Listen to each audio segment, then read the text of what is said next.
मध्य प्रदेश के मंडला जिले में बसा एक छोटा सा गांव था माटी गांव। कच्ची गलियों, मिट्टी की दीवारों और हर घर के आंगन में तुलसी के पौधे से सजा ये गांव पहली किरण से ही मंदिर की घंटियों में डूब जाता था। गांव के बीचों बीच स्थित था शिवधाम मंदिर। माना जाता था कि वहां की ज्योति कभी बुझती नहीं, और इस ज्योति को प्रज्वलित रखने वाली थी एक लड़की, जिसका नाम ही उसके स्वभाव की परिभाषा था, रूहानी। रूहानी की उम्र लगभग 20 साल थी। उसकी आंखों में एक गहराई थी, जैसे उसमें कई जन्मों की शांति समाई हो। हर सुबह वह सूरज निकलने से पहले मंदिर पहुंचती, आंगन को बुहारती और फिर एक मिट्टी के दिए में घी भरकर भगवान शिव के चरणों में रख देती। उसके चेहरे पर सदा एक स्थिर मुस्कान होती थी, न ज्यादा न कम, बस सच्ची। रूहानी के पिता हरिनारायण जी गांव के सबसे पुराने पुजारी थे। मां बचपन में ही गुजर गई थी और उन्होंने अपनी बेटी को ही अपनी पूजा का सहारा बना लिया था। रूहानी पढ़ाई में तेज थी, पर उससे भी ज्यादा तेज उसकी सेवा थी। वह गांव के बच्चों को रोज 2 घंटे पढ़ाती, बूढ़ी औरतों को कुएं से पानी भरकर देती और हर दिन शिव मंदिर में 3 बार पूजा करती। गांव में कहा जाता था, यह लड़की मंदिर की ज्योति नहीं, खुद एक रोशनी है। पर किस्मत को यह रोशनी अकेली नहीं भाती थी। एक अंधेरे ने उसकी रोशनी देख ली थी। श्रावण मास चल रहा था, पानी झमाझम बरस रहा था। एक सुबह रूहानी मंदिर के पीछे लगे जंगल में फूल तोड़ने गई। पेड़ों के बीच घुसते ही उसे लगा जैसे किसी ने उसका नाम लिया। बहुत धीमे से, रूहानी। वो रुकी, पलटी, कोई नहीं था। अचानक बादलों के बीच एक अजीब साया चमका। ठंडी हवा के बीच एक झपकन आई और रूहानी को ऐसा लगा जैसे किसी ने उसकी हथेली को छुआ हो। वो डर के मारे पीछे हटी, जल्दी से फूल बटोरे और गांव की ओर भागी। रात को सपना आया, काले धुएं से भरी एक जगह जहां हवा भी डर के मारे थमी हुई थी, और एक गहरी खनकती आवाज, तुम्हारी रोशनी बहुत दूर से दिखती है। मैं अंधेरे में खो गया था, तुम्हें देखता हूं, बस देखता हूं। सपने के 2 दिन बाद गांव में एक अजनबी युवक आया। उसका नाम बताया गया, आरिफ। गहरे रंग का कुर्ता, लंबा कद और आंखें जैसे सदियों की कहानियां समेटे हों। उसने गांव के बाहर की वीरान हवेली में डेरा डाला। वो किसी से बात नहीं करता, बस चुपचाप चलता, मंदिर आता और घंटों बैठा रहता। गांव के लोग कहने लगे, यह आदमी कोई साधारण इंसान नहीं लगता, इसकी चाल में भी चुप्पी है और परछाई में भी डर। पर एक दिन मंदिर के बाहर उसकी मुलाकात रूहानी से हुई। रूहानी ने पूछा, आप रोज मंदिर आते हैं पर कुछ बोलते नहीं। आरिफ ने पहली बार आंख उठाई। तुम्हें देखता हूं तो लगता है अंधेरे में भी रोशनी हो सकती है। रूहानी चुप हो गई। उस एक वाक्य में जैसे कोई जादू था। धीरे धीरे रूहानी और आरिफ की मुलाकातें बढ़ने लगी।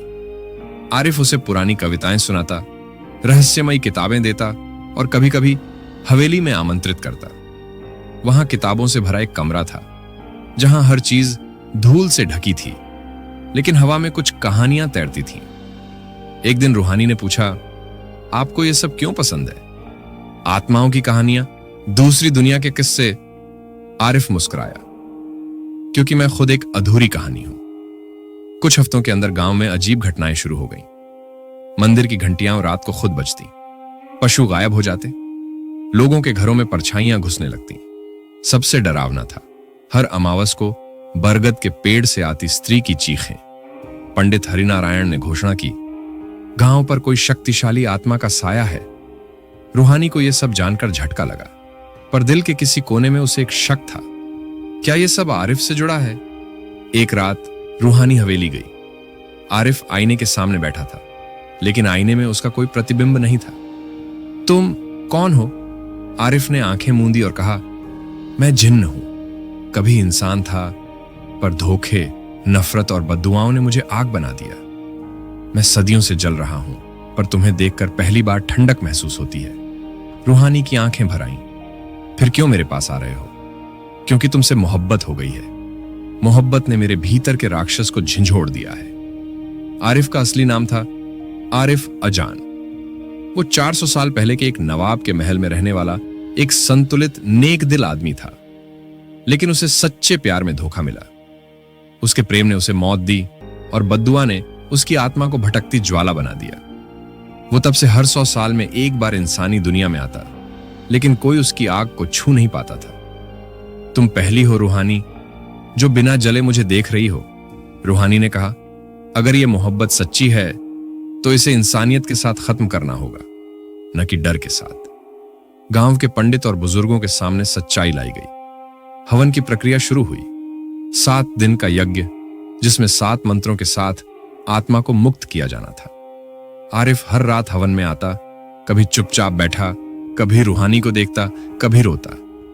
आखिरी रात आरिफ बोला, मैं आजाद हो जाऊंगा, लेकिन तुम्हारी याद मेरे साथ रहेगी। रूहानी ने उसकी आंखों में देखा, मुझे भी बस यही चाहिए। जैसे ही अंतिम मंत्र पढ़ा गया, हवेली के ऊपर तेज आंधी चली।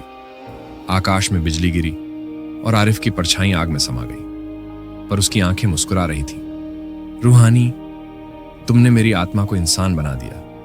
मैं अब जलता नहीं, मैं जीता हूं तुम्हारी याद में। वो हवा में विलीन हो गया। रूहानी वहीं बैठी रही और सुबह तक दिया जलाए रखा। आज भी माटी गांव के शिव मंदिर में जब पहला दिया जलता है, लोग कहते हैं ये दिया उस जिन्न की आत्मा की शांति के लिए है जो एक नेक लड़की की मोहब्बत में बदल गया। रूहानी अब बुजुर्ग हो चली है, पर हर सुबह वही करती है, दिया जलाना और एक बार आसमान की ओर देखना, क्योंकि कहीं ना कहीं वो जानती है आरिफ उसे अब भी देखता है।